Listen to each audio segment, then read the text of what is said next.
오늘 우리에게 주시는 말씀은 마태복음 12장 30절에서 37절 말씀입니다. 나와 함께 아니하는 자는 나를 반대하는 자요. 나와 함께 모으지 아니하는 자는 해치는 자니라. 그러므로 내가 너희에게 이르노니 사람에 대한 모든 죄와 모독은 사하심을 얻되 성령을 모독하는 것은 사하심을 얻지 못하겠고 또 누구든지 말로 인자를 거역하면 사하심을 얻되 누구든지 말로 성령을 거역하면 이 세상과 오는 세상에서도 사하심을 얻지 못하리라. 나무도 좋고 열매도 좋다 하든지 나무도 좋지 않고 열매도 좋지 않다 하든지 하라. 그 열매로 나무를 아느니라. 독사의 자식들아, 너희는 악하니 어떻게 선한 말을 할 수 있느냐. 이는 마음에 가득한 것을 입으로 말함이라. 선한 사람은 그 쌓은 선에서 선한 것을 내고 악한 사람은 그 쌓은 악에서 악한 것을 내느니라. 내가 너희에게 이르노니 사람이 무슨 무익한 말을 하든지 심판날에 이에 대하여 신문을 받으리니 내 말로 의롭다함을 받고 내 말로 정죄함을 받으리라. 아멘.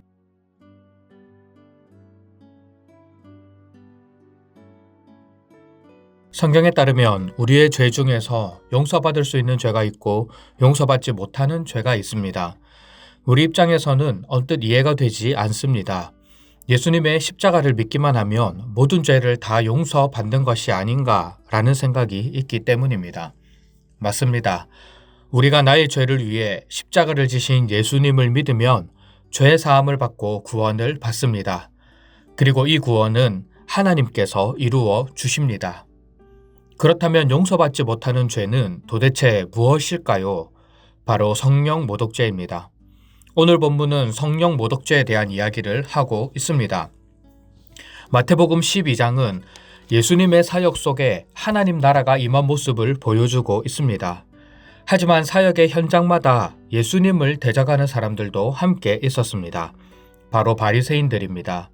그들은 안식일에 밑 이삭 자르는 모습을 보며 예수님과 제자들에게 항의를 했고 안식일에 손 마른 사람을 고치시는 기적의 현장에서도 예수님을 대적했습니다. 바리새인들은 예수님께서 귀신 들려 눈 멀고 말 못하는 사람을 고쳐주셨을 때 귀신의 왕 바알세불을 힘입어 귀신을 쫓아냈다고 비난합니다. 하나님 나라가 확장되는 현장마다 예수님의 사역을 비난했던 것입니다. 오늘 본문은 그런 바리새인들에 대하여 아주 강력하게 경고하시는 예수님의 모습이 기록되어 있습니다. 31절, 32절입니다.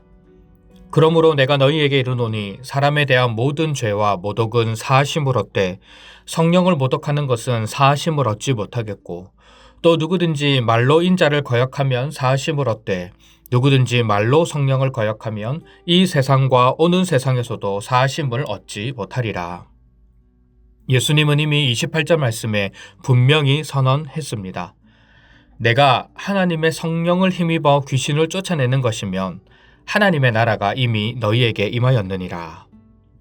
예수님께서 귀신을 쫓아내신 것이 바알세불을 힘입은 것이 아니라 성령을 힘입은 것이고 그 결과 하나님 나라가 임했습니다.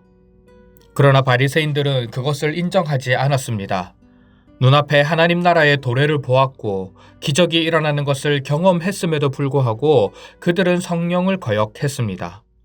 성령의 일하심이 아니라 귀신의 왕이 일하십니다 라고 말했습니다. 여기서 예수님은 바리새인들이 성령을 모독하는 죄를 범하고 있다고 말씀하십니다. 성령이 이미 임했고 너희 두 눈으로 보고 있는데 왜 그것을 받아들이지 않느냐라고 말합니다. 너희들의 완고한 마음으로 인해 하나님 나라를 거부한다면 그것은 성령을 모독하는 행위라고 경고합니다.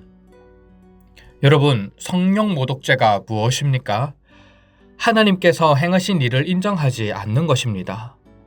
성령을 모독하는 사람은 하나님의 일하심을 인정하지 않고 고의적으로 거부합니다.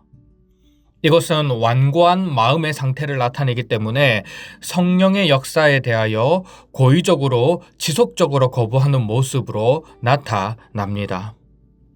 하나님의 일하심을 인정하지 않고 성령의 역사도 거부한다면 그 사람에게 남는 것은 무엇이겠습니까? 죽음과 심판만 남지 않겠습니까? 성령을 모독하는 사람은 결국 겉으로는 율법을 받아들이고 따르는 것처럼 보일지 모르지만 실질적으로는 율법을 인정하지 않는 사람입니다. 오늘날 우리의 관점에서 보자면 겉으로는 복음을 받아들이고 신앙생활을 잘 하는 것 같지만 그 내면을 들여다보면 삼위 하나님의 사역을 지속적으로 거부하는 모습이라 할 수 있습니다. 바리새인들이 왜 예수님의 행하신 일을 받아들이지 못했을까요? 자신들이 가지고 있었던 신앙의 관성 때문이었습니다. 관성은 원래 그렇게 되고자 하는 성질입니다. 변화를 거부하는 성질이며 현재에 안주하려고 하는 모습입니다. 바리새인들은 눈앞에 기적이 일어났고 예수님의 능력으로 하나님 나라가 임하였음에도 불구하고 믿지 않았습니다. 의도적으로 거절할 뿐 아니라 성령의 일하심을 폄훼했습니다. 그들의 전통이라는 관성으로 하나님의 일하심을 바라봤기 때문입니다. 그리고 그 관성이 자신들의 모든 판단 기준이 되어 예수님께서 행하신 일, 성령의 일까지도 판단하고 정죄한 것입니다. 그 결과 예수님으로부터 강력한 경고를 듣게 되었습니다. 그러면 우리 마음속에 이런 질문이 생길 수 있습니다. 나는 신앙의 관성에 사로잡혀 있는지 아닌지 내가 어떻게 판단하고 분별할 수 있을까? 이에 대한 대답은 열매를 분별하는 것입니다. 예수님은 33절 말씀에 이렇게 말씀하십니다. 나무도 좋고 열매도 좋다 하든지 나무도 좋지 않고 열매도 좋지 않다 하든지 하라. 그 열매로 나무를 아느니라. 여러분, 좋은 나무에는 좋은 열매가 맺힙니다. 극상품의 포도나무를 심은 곳에는 극상품의 포도 열매가 맺히는 법입니다. 열매가 좋으면 나무를 알 수 있습니다. 이와 마찬가지로 오늘 본문에서 예수님은 복음 그 자체이시며 하나님 영광의 충만함이시기 때문에 귀신 들린 자를 능력으로 고치실 수 있었습니다. 이것은 하나님 나라의 도래이며 성령의 능력을 힘입은 결과입니다.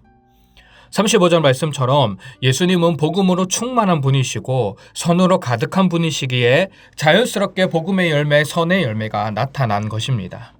하지만 바리새인들은 어떻습니까? 34절 말씀을 보면 예수님은 바리새인들을 향해 독사의 자식들아 라고 말씀하십니다. 그들은 거짓과 위선으로 가득 찼으며 악으로 가득 찼기 때문에 맺는 열매도 악의 열매, 거짓과 위선의 열매를 맺습니다. 그래서 자신들의 관성에 사로잡혀 성령께서 행하시는 일에 의도적으로 반대하며 폄훼했던 것입니다. 이처럼 신앙의 관성을 분별하는 방법은 열매를 보는 것입니다. 그 사람의 말의 열매가 무엇인지, 그 사람의 행동의 열매가 무엇인지 분별하는 것입니다. 날마다 새롭게 하나님을 의지하고자 하는 사람은 선한 열매가 맺힐 것입니다. 하나님을 향해서는 감사와 찬양의 말을, 사람을 향해서는 위로와 격려의 말을 할 것입니다. 그 안에 날마다 새롭게 역사하시는 삼위 하나님의 충만한 은혜가 있기 때문입니다. 하나님께서는 그 사람을 은혜의 통로로 사용하셔서 복음의 풍성한 열매들을 맺어 나가게 하실 것입니다. 우리가 이런 모습이 우리 가운데 있으면 나는 신앙의 관성에 사로잡히지 않고 날마다 깨어 신앙생활을 하는구나 알 수 있는 것입니다. 사랑하는 소문가족 여러분, 우리의 모습을 돌아보기 원합니다. 신앙의 관성에 사로잡혀서 성령을 모독하는 죄를 범하지 않기를 원합니다. 완고한 마음으로 하나님을 판단하는 죄를 범하지 않기를 원합니다.